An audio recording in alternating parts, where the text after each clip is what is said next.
Halo, apa kabar pemirsa? Berjumpa kembali dalam program Suara Dapil, Suara Daerah Pemilihan bersama saya Uki Abdul. Dalam program Suara Dapil kali ini ada yang berbeda.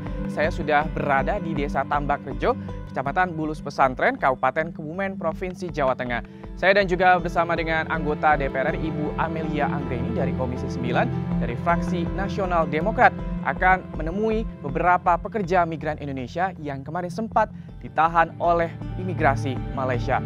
Sebelumnya kita akan saksikan dulu profil lengkap daerah pemilihan Jawa Tengah 7 seperti yang berikut ini. Secara administratif, Jawa Tengah terbagi menjadi 29 kabupaten dan 6 kota. Dalam episode kita kali ini, tim Suara Daerah Pemilihan akan berkeliling ke daerah pemilihan Jawa Tengah 7 yang meliputi Kabupaten Banjarnegara, Kabupaten Kebumen, dan Kabupaten Purbalingga. Sebagian besar penduduk di daerah pemilihan Jawa Tengah 7 berprofesi sebagai petani. Selain petani, ada juga yang berprofesi sebagai nelayan, pedagang, dan tidak sedikit menjadi tenaga kerja Indonesia di luar negeri. Data pada tahun 2015, jumlah warga Kebumen yang berangkat menjadi tenaga kerja Indonesia mencapai 3.931 orang.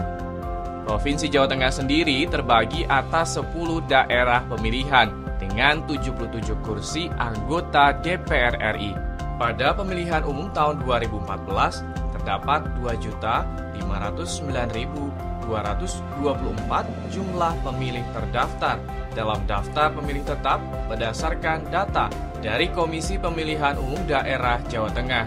Jumlah pemilih di Kabupaten Banjarnegara mencapai 755.202 jiwa dengan jumlah pemilih tersebar di 20 kecamatan, 12 kelurahan, dan 266 desa.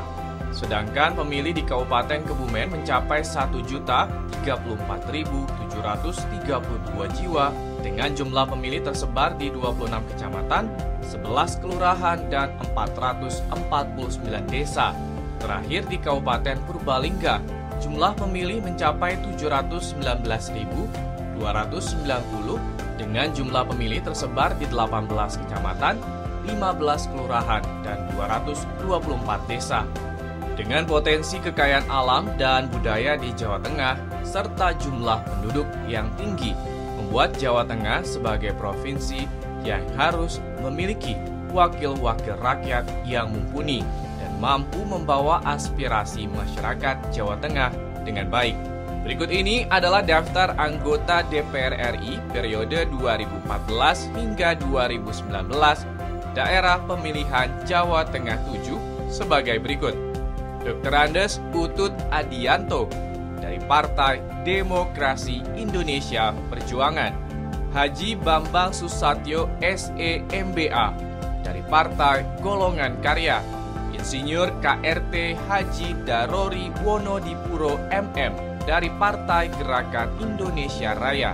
Dr. Andes Haji Taufik R. Abdullah dari Partai Kebangkitan Bangsa. Taufik Kurniawan dari Partai Amanat Nasional. Amelia Anggraini dari Partai Nasional Demokrat. Insinyur Haji Muhammad Romahur Muzi MT dari Partai Persatuan Pembangunan.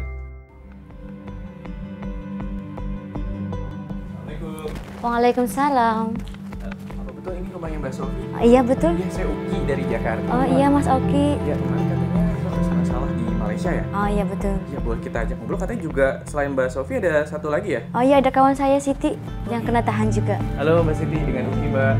Kita ngobrol di depan yuk. Oh boleh.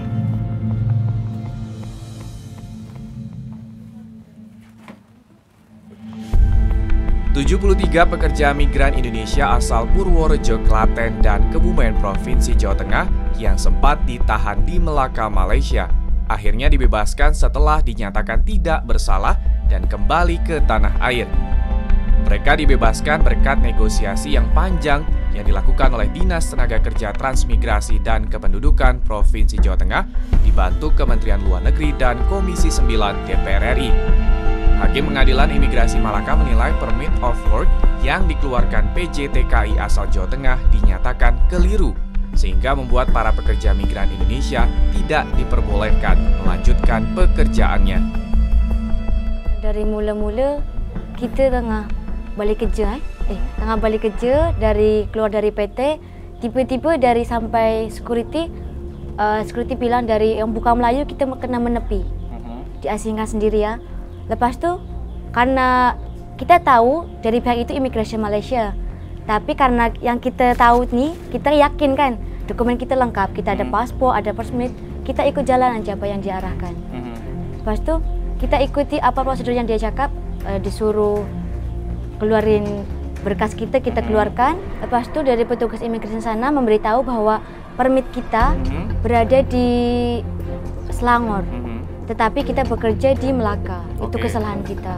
Gimana perasaannya pada saat di tahanan pihak imigrasi Malaysia? Ya sedih. Kita nggak bisa hubungin yang di hubungan keluarga karena HP kita disita sama pihak sana. Ini adalah kasusnya permit ini ya, adik-adik yang diberangkatkan oleh PT Dian. Yang kedua adalah persoalan kontrak kerja yang tidak sesuai. Artinya mereka bekerja tidak sesuai dengan kontrak kerjanya. Yang kemudian yang ketiga adalah soal gaji. Nah yang keempat, kemarin juga ada beberapa orang Kebumen yang meninggal juga di Malaysia atau di negara-negara penempatan lainnya. Sebagai seorang anggota DPR yang merupakan representasi rakyat, Ibu Amelia Anggraini ikut merasakan kesusahan yang dialami konstituennya. Seperti yang dirasakan oleh 73 pekerja migran Indonesia yang ditahan di Malaysia dan puluhan pekerja migran lainnya yang masih menunggu kepastian hukum. Dengan menempuh 3 jam perjalanan dari Purwokerto, Ibu Amelia Anggraini menjumpai Sofi dan 2 pekerja migran yang baru saja dibebaskan dan kembali berkumpul dengan keluarganya. Senang udah pulang ke rumah? Alhamdulillah senang banget, Bu. Kamu diperlakukan baik nggak di sana selama di imigrasi Malaka? Alhamdulillah semuanya baik. Makan cukup? Makan cukup. Gaji tetap terima gaji kan? Dari yang Januari kita memang bekerja dapat full gaji, tapi untuk yang Februari dengan Maret kita dapat gaji pokok. Dapat gaji pokok, Iya. Ya kan karena nggak kerja milsnya jadi nggak dapat kan. Yang penting alhamdulillah pulang selamat ya. Soalnya kemarin saya komunikasi langsung dengan Pak Dubes, Pak Rusdi Kirana, dengan Pak Nusron, BNP 2 TKI supaya kalian bisa pulang. Ditangkapnya itu di di rumah penampungan atau di jail, semacam penampungan gitu, di pondok ha. itu. Oh, oke. Ada pihak konjen di Malaka mengunjungi? Ada dari yang Kuala Lumpur. Dari Kuala Lumpur. Dari Pak siapa yang datang ke sana? Pak Wino dengan Bu Cici. Pak Wino. Oh, Dari Bu Cici ya, Johor Baru ya. pun ada. Yang penting sekarang udah ini ya. Udah pulang dengan selamat. Jangan sekarang kapok nggak kerja di luar negeri? Pasal kapok tapi buat pengajaran kita aja. Nah gitu ya. Nah besok lebih berhati-hati lagi. Pasti itu, Bu. Kita tidak mau kirim PRT lagi ke depan. Harus jadi pekerja yang skill, yang ada keterampilan, tapi dengan prosedur resmi. Ya. Bekerjanya sesuai dengan job order dan penempatan yang betul. Kalau misalkan di Selangor harus ditempatkan bekerja di Selangor. Exit permitnya harus sesuai dengan kontrak kerja. Jadi kalau di Selangor ditaruh di Malaka jangan mau, saya mau pulang aja. Ini kan ada migran care. Nah, mereka bisa bantu kalian kalau lain waktu ada tawaran job order di luar negeri, bagaimana prosedur yang benar. Ibu juga suka melakukan sosialisasi di sini, bagaimana cara bekerja di luar negeri yang aman. Yang diadakan oleh BNP 2 TKI ya, atau dari Kemenaker ikut kalau ada sosialisasi jadi paham.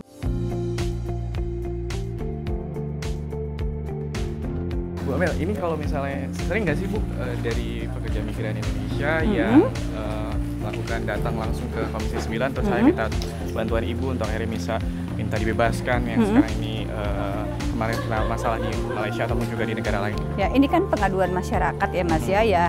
Kami dari Komisi 9 hanya bisa mendorong pemerintah dan juga KBRI Malaysia untuk mengupayakan maksimal upaya diplomasi kepada pemerintah Malaysia supaya dapat membebaskan pekerja migran Indonesia yang ditahan oleh pihak imigrasi Malaysia. Pada kasus ini adalah imigrasi Malaka ya. Nah, alhamdulillah ini sudah bisa dibebaskan 35 orang pekerja migran asal Kebumen gitu. Apa yang dilakukan Komisi 9 dalam hal ini mengawasi para PJTKI ataupun juga yang bermasalah sejauh ini bagaimana, Bu? Gini Mas, sekarang kan kita sudah baru saja menyelesaikan Undang-Undang PPMI ya, Perlindungan Pekerja Migran Indonesia. Nah, perlu waktu 1 tahun untuk mensosialisasikan undang-undang ini. Nah, ini adalah peran pemerintah untuk mensosialisasikan, kemudian juga mensinkronisasikan antar lembaga, karena ini melibatkan tidak hanya Kemenaker tapi juga institusi lainnya, stakeholder terkait begitu ya, mengharmonisasikannya di antara kementerian-kementerian yang ada atau institusi-institusi yang ada supaya ini betul-betul bisa jalan. Kami berharap ke depan tidak akan ada lagi permasalahan buruh migran yang berangkat secara ilegal, kemudian mereka mau berangkat dengan sistem yang berbelit-belit begitu melalui banyak meja. Pelayanan ini memotong mata rantai birokrasi yang panjang, akan ada pelayanan 1 pintu begitu ya.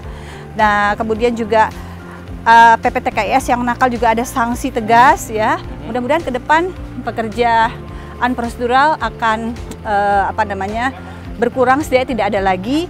Kemudian ke depan juga harapan kita sudah tidak ada lagi kita kirimkan pekerja non-skill atau unskill sehingga bisa menghasilkan devisa bagi negara. Kalau dari sini kita mau kemana lagi nih, Bu? Kita mau mengadakan sosialisasi BNP 2 TKI karena Kebumen ini adalah salah satu lumbung buruh migran di Indonesia. Maka saya tekankan kepada BNP 2 TKI untuk perlunya mengadakan sosialisasi yang banyak di sini ya, supaya mencegah atau menekan banyaknya pekerja migran Indonesia berangkat secara unprosedural ke luar negeri. Ibu Amelia Anggraini menyempatkan diri untuk terjun langsung memberikan sosialisasi terkait dengan Undang-Undang Nomor 18 Tahun 2017 tentang Perlindungan Pekerja Migran Indonesia. Seperti yang dilakukannya di Gedung Serbaguna Desa Bocor, Kecamatan Bulus Pesantren. Kenapa sosialisasi ini penting dilakukan?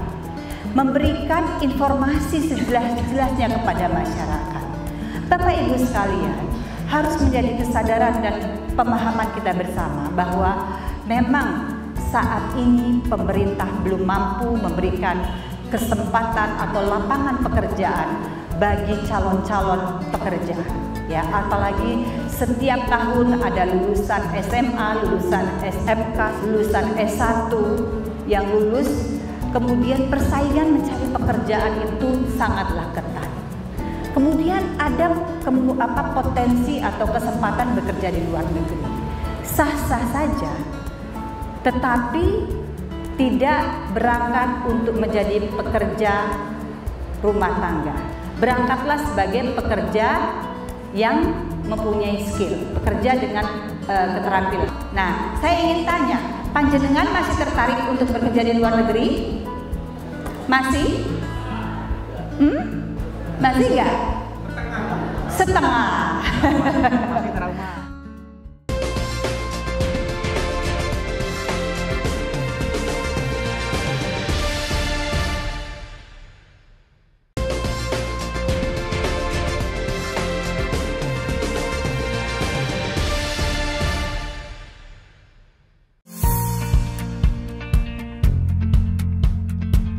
Masih di Suara Dapil, Suara Daerah Pemilihan.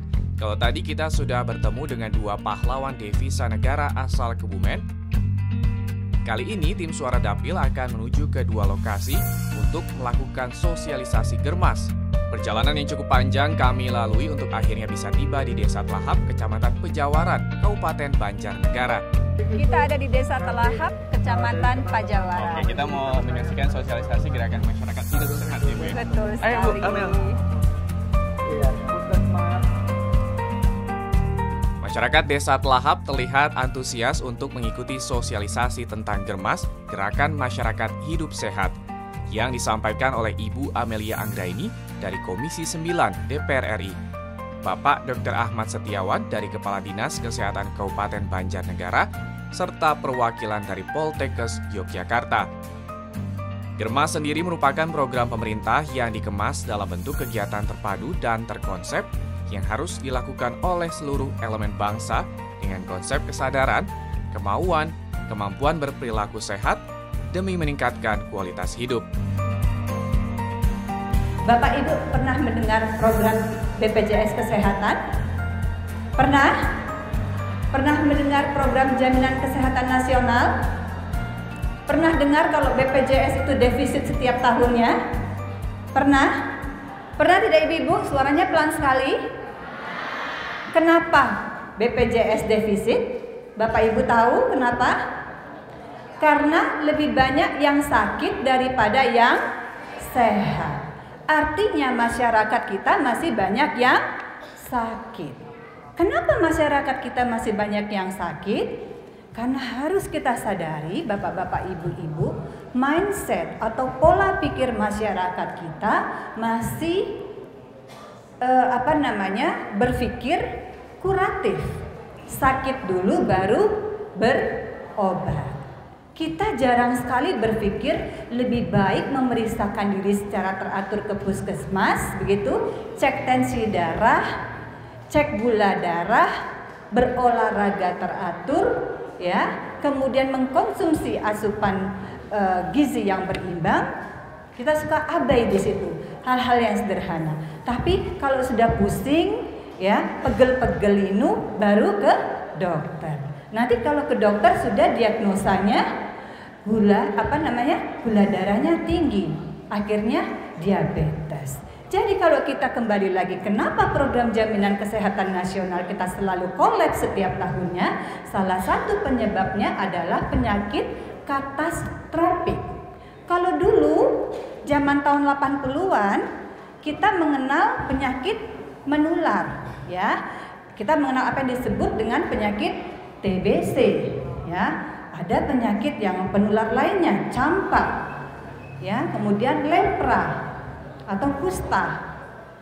Kusta masih ada sampai sekarang, TBC masih ada sampai sekarang. Tetapi lebih dominan penyakit katastrofik, ya. Jadi penyakit jantungnya lebih tinggi, penyakit diabetesnya sekarang lebih tinggi, penyakit gagal ginjalnya lebih tinggi, kankernya lebih tinggi. Jadi itulah tujuannya kenapa program Gerakan Masyarakat Sehat ini diadakan. Masyarakat harus diberikan edukasi, masyarakat harus diberikan sosialisasi agar masyarakat paham bagaimana menjalankan pola hidup sehat. Ya, masyarakat diberikan pencerahan kembali, digugah pikirannya bagaimana menjalankan pola hidup sehat. Sebagaimana kita tahu, dana untuk pemeliharaan kesehatan lebih tinggi.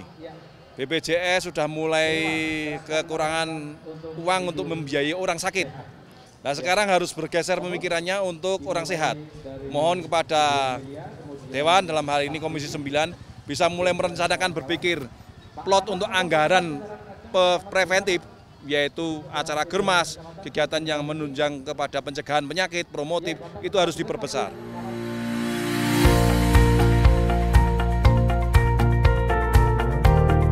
Habis ini kita mau kemana nih, Bu? Kita mau ke Purbalingga. Purbalingga. Pemirsa jangan kemana, terus saksikan Suara Dapil, Suara Daerah Pemilihan.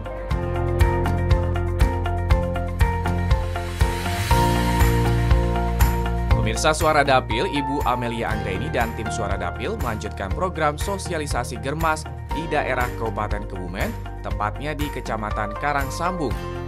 Acara sosialisasi kali ini dilakukan bekerja sama dengan Poltekkes Surakarta, dihadiri oleh ratusan warga Kecamatan Karangsambung dan mahasiswa-mahasiswi Poltekkes Surakarta. Defisit anggaran yang terjadi pada BPJS Kesehatan yang mencapai 9 triliun rupiah di tahun 2017 membuat pemerintah harus memutar otak dengan membuat program pencegahan penyakit. Gerakan Masyarakat Hidup Sehat atau Germas diharapkan menjadi solusi terkait permasalahan defisit anggaran yang dialami oleh BPJS Kesehatan. Gerakan hidup sehat ini dimulai dari diri kita sendiri, ya, kemudian baru lingkungan. Pentingnya kita menjaga lingkungan. Saya juga mencatat dengan baik hasil diskusi saya dengan Pak Bupati waktu itu, kemudian dengan Ibu Rini. Masalah kalau kita bicara tentang masalah lingkungan adalah masalah sanitasi. Masih kurangnya, masih banyak sekali desa-desa di Kebumen ini yang belum mempunyai jamban. Betul tidak? Di Karangsambung masih banyak desa yang tidak punya jamban. Padahal jamban itu juga penting, begitu ya. Nah, ini harus menjadi perhatian pemerintah daerah. Jadi Bapak Ibu sekalian, pembangunan itu tidak hanya pembangunan di bidang ekonomi saja. Tidak hanya pembangunan infrastruktur saja yang dipikirkan, tapi pembangunan yang fundamental itu adalah pembangunan di bidang kesehatan dan pendidikan. Saya senang sekali akhir-akhir ini saya melihat banyak sekali ibu-ibu di desa-desa gitu ya, aktif sekali melakukan kelompok-kelompok senam pagi. Betul tidak ibu-ibu? Ya, ini kegiatan yang positif dan harus terus-menerus secara sustain gitu dilakukan begitu ya. Jangan nanti lagi musimnya senam, trennya senam tapi terus berhenti begitu ya. Padahal itu adalah kegiatan yang sangat positif dalam rangka menjaga kesehatan begitu ya. Jadi selain juga menyambung silaturahim antar tetangga, tetapi juga kita menjaga kesehatan. Saya juga berharap agar sosialisasi ini dilakukan dengan serius ya, serta tepat sasaran agar tujuan pembangunan kesehatan serta tujuan pemanfaatannya dapat terwujud secara maksimal demi terwujudnya Indonesia yang sehat, khususnya masyarakat Kebumen yang sehat dan produktif. Wabillahi taufiq wal hidayah. Wassalamualaikum warahmatullahi wabarakatuh.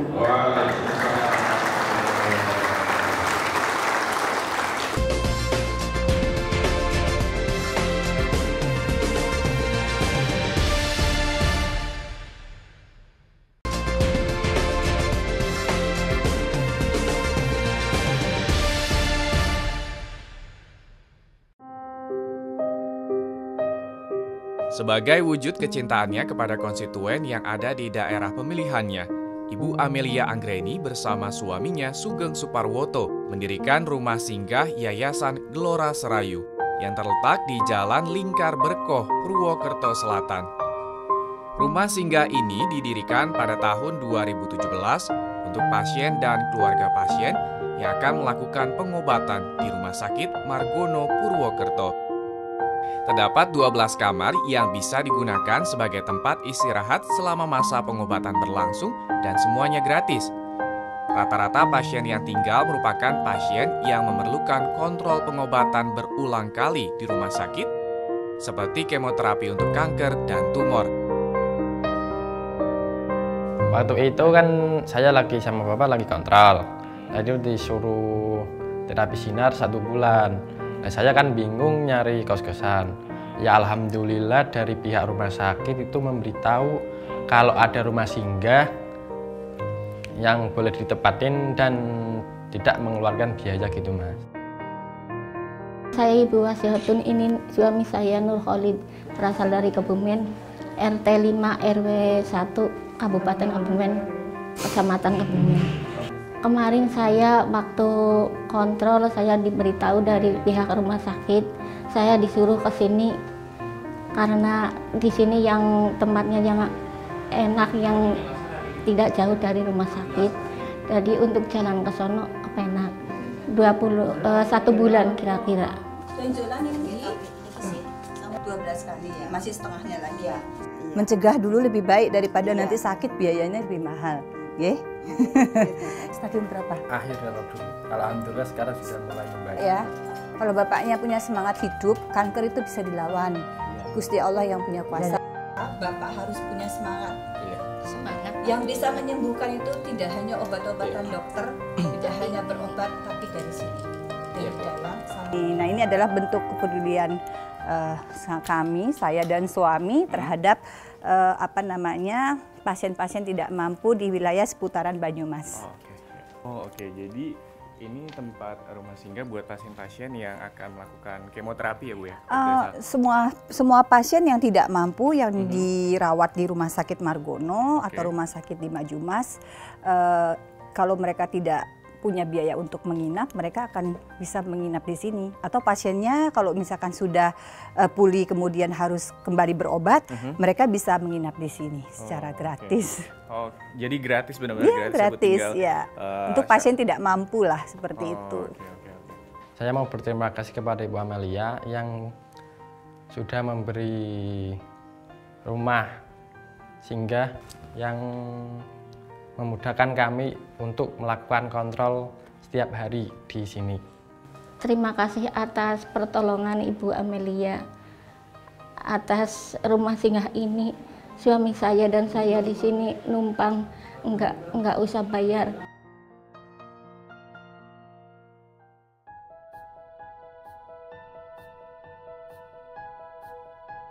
Dalam setiap kunjungannya ke daerah pemilihan Jawa Tengah 7, Ibu Amelia Anggraini selalu menyempatkan diri untuk menemui para konstituen untuk mendengarkan langsung aspirasi dan keluhan yang dihadapi di masing-masing wilayah.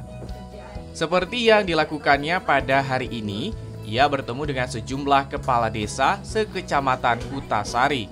Pertemuannya dengan para kepala desa ini bertujuan untuk menyerap aspirasi dari masyarakat sekaligus melakukan sosialisasi program-program yang ada di Komisi 9 DPR RI.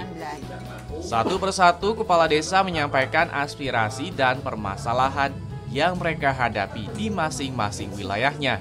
Bu Amelia, tadi kan saya udah diajak ke rumah singgah, terus juga ke BNP ke daerah desa yang banyak TK-nya. Sekarang ketemu dengan kepala desa nih, yang kalau misalnya ini apa sih Bu yang sebenarnya Ibu harapkan terkait dengan pertemuan dengan ini ada 8 kepala desa pada hari ini? Kalau Ya, tentu saja hari ini kami mendengarkan beberapa masukan-masukan dari para kepala desa di Kecamatan Kutasari kaitan dengan apa saja yang mereka perlukan di setiap desanya kaitan dengan pembangunan kesehatan yang ada begitu ya. Tadi kan dengar sendiri perlunya IVA test karena deteksi dini terhadap kanker serviks, kemudian juga perlunya bantuan MPASI untuk ibu-ibu hamil, dan kemudian juga ada banyaknya penderes di daerah desa Kecamatan Kutasari yang memerlukan asuransi BPJS Ketenagakerjaan. Oke.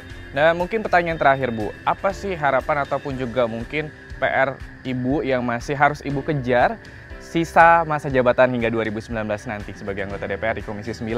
Masih banyak ya PR yang belum selesai. Pertama tadi seperti yang kamu dengar tadi ya Mas, masalah sanitasi. Sanitasi masih menjadi PR kita bersama di Dapil 7 Jawa Tengah ya. Masih banyak desa-desa yang belum mempunyai jamban. Kita sudah 72 tahun merdeka, tapi masih banyak desa-desa ya Bapak Ibu ya yang masih belum punya jamban gitu. Sangat miris. Kemudian yang kedua adalah bagaimana kita bisa menurunkan angka kematian ibu, kemudian juga angka pernikahan dini dan angka kematian bayi. Karena di Dapil 7 juga masih cukup tinggi angka pernikahan dini dan angka kematian ibu melahirkan. Dan saya mengucapkan terima kasih banget Ibu dan juga tim Suara Dapil sudah diajak muter-muter di daerah pemilihan Jawa Tengah 7. Dan pemirsa, saya Uki Abdul dan juga Ibu Amelia Anggraini dan juga Bapak Ibu dari Kepala Desa dari Kecamatan Kutasari mengucapkan terima kasih. Jangan lupa menyaksikan Suara Dapil, Suara Daerah Pemilihan episode selanjutnya. Sampai jumpa!